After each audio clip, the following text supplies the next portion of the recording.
I welcome you back to our next episode for mathematics for SS2, and in this episode we're going to be dealing with predicate logic. Now, in the previous episode we talked about propositional logic, and I hope you enjoy the examples I gave. Those are the fundamentals, those are the basics which will keep you going for that concept. Now, when we talk about predicate logic, we're talking about the fact that we are trying to predict something. So it's kind of like in English language, when you're talking about something having a predicative function, it's having a function that comes before the implications or result of that statement. So basically we can say predicative statements, they are basically used in logic for different reasons, because they help us to qualify the different aspects of the question. So now let's talk about the different one part of um, logic. So we have that's predicate logic. There are different ways you can resolve predicate logic. We have different quantifiers first. Now these quantifiers, they are used as symbolic representations for predicate logics. For example, you can say you have the universal quantifier.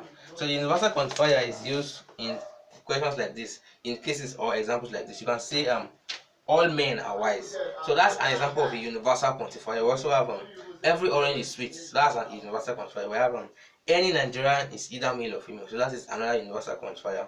And the universal quantifier has a special notation. We have a special way we notate universal quantifiers. So the special notation for universal quantifiers is an inverted A. So basically something like this. So for example, if we have an example like this, let's n denote the set of men. Let P be the predicate has consciousness, or let's say all men are wise.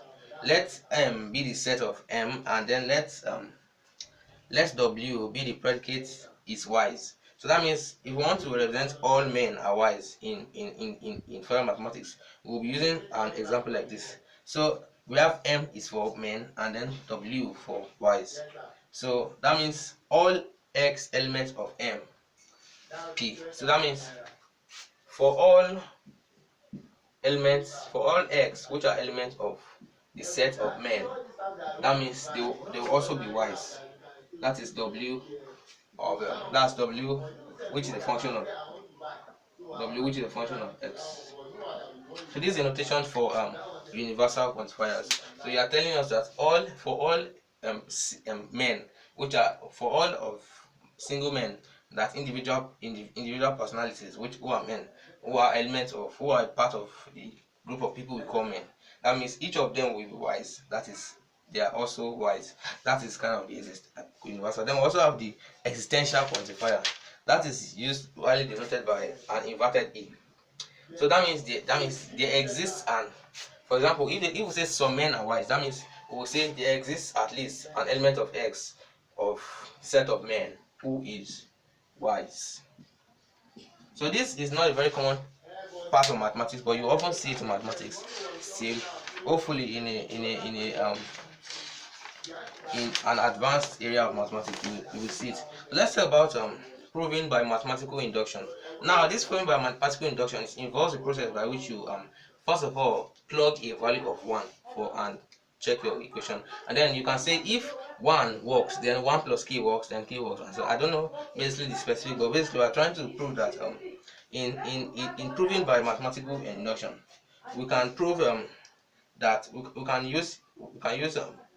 can prove involving positive integers, which also illustrates the method of proving a theorem, and by using substitution rather. So the principle of mathematical induction states that if the function of S is a statement involves involves positive integers 1 to 3, then the function is true for all positive integers n, provided by the function of 1 is true, and then that means the function of k plus 1 is true.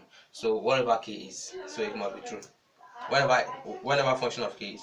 So basically, let me give an example. What we're trying to say is that once you plug 1 in your equation and you also plug in k, so we have two different steps. We have the inductive base, inductive hypothesis, and inductive step. So in the inductive base, you plug in 1 in your equation and you check whether it's true. So if it's true for 1 in the inductive base, you move on to assume that for k it is true, because 1 is a constant. Then you also assume that for k plus 1 is also true. So that is the basic concept of inductive reasoning. So it's actually very simple, and we don't need to do an exercise on that. I hope to see you next episode.